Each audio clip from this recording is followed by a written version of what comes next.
Ashamaa harka fuunee kabajamtoota fi jaalatamtoota chaanaalii Maartii akkam jirtan hundi keessanuu nagaa keessanii ani nagaa koodhaa galata waaqayyoo baga jiraattanii baga saafii yeroo kana geessan isiniin jedha. Innaa akkam jirtu hundi keessanuu ijoollee madaamii kan biyya keessas kan biyya alaa jirtan hundi keessanuu ani nagaa koon jira fayyaa koon jira jechuudha. Isinmee akkam jirtu nagaa qabdanii hundi keessanuu an nagaadha. Egaa har'a Biraankii addaa qabadhee dhufeera jechuudha. Biraankii sun immoo maalidha? Wanta yaadamne jechuudha. Amma sirriitti jechuun waan hin beekamne jechuudha. Eenyu irratti akkan hojjechuu barbaadu hinaan jechuudha. Yeroo lammataaf ammallee tan deebi'a. Maaliif hin dhiisu jechuudha ammallee sirriitti jechuudha. Innaa maalan godhe kootu buna dhugii video le yo waa'ee bunaa yookaan immoo buna irratti waan tokko haasofna wiyyiti wayii haasofna jedheen jechuudha. Kaamera ishiinis isuma seeti.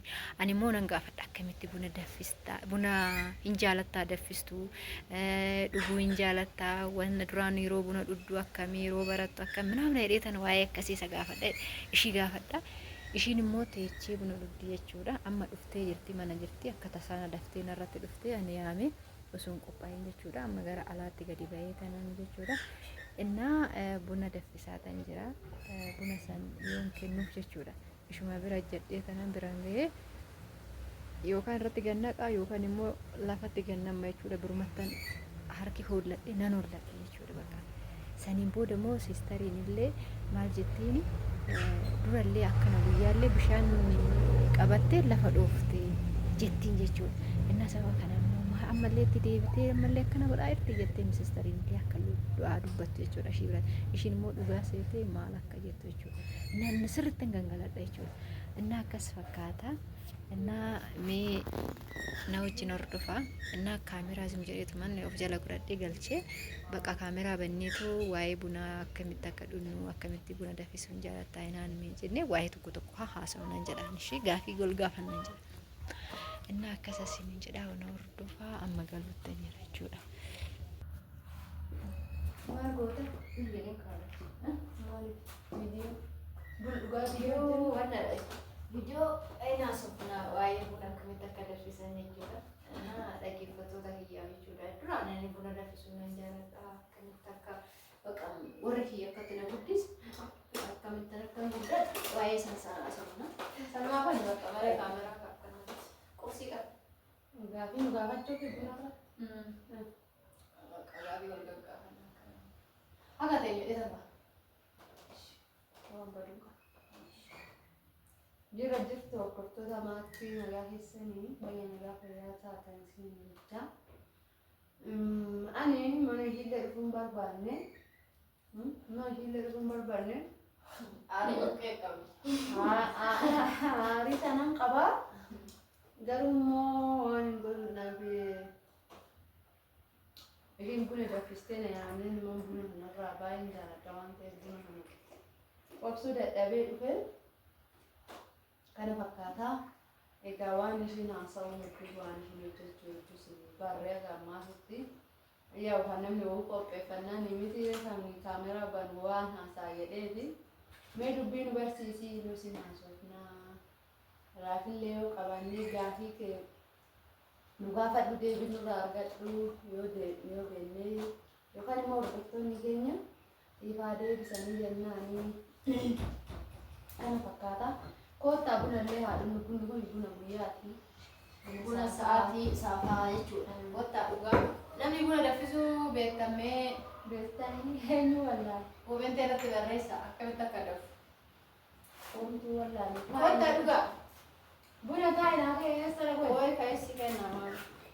Laalaa koottaa buna dhugaa. Bunni shanuu shaggee takkaayi. Jechanaan kan dhugu.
dhaggeeffattoota kiyyaa kanatti hojjedhee kun warra mo'inaan irratti kan waan haasa'u wallaalee amma hojii kaafee manaa godha.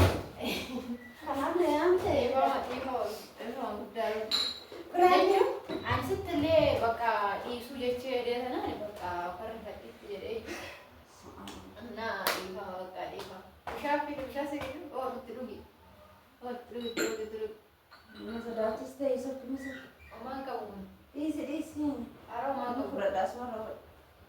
Bismillah. Anu rifat. Anu berakhir berada. Gua waaqayyo baay'ee ulfaata jechuudha. Baay'ee ulfaata. Anu rifat ya. Kanamooyyuu lammata akkanaan hin deebine asumarraan jechuudha. Baay'ee nama rifachiisa. Quraantiin akkanaa baay'ee nama rifachiisa. Kana fakkaataan dhugaa baay'ee rifadhe hordoftoota maatti. Dura akkanaan hin jammarre piraanki dhallee jettee hin dubbanne jalqaba viidiyoo akkanumaanii haasofna jettee anis itti hin jenne baay'ee rifadhe dhugaa dubbachuu fi nagaan nu tura ani amma sammuu kiyya likkii nan hojjetu. Lolli si hollachaa jira dhugaa. Innaa daawwattoota keenya galatoomaa kunoo daawwadhaa isiniin jedha biraankii kiyya addaa kana ammallee guyyaa lammataa immoo biraankii addaa akka jiraan irraa adda ciftuutti hin dhiisu. Biraankumaaf na yaamtaan dhufaanillee maaloo mana keessa dhufte silaa biraankumaan dhufta qophooftee dhufta. Nagaan naa tura.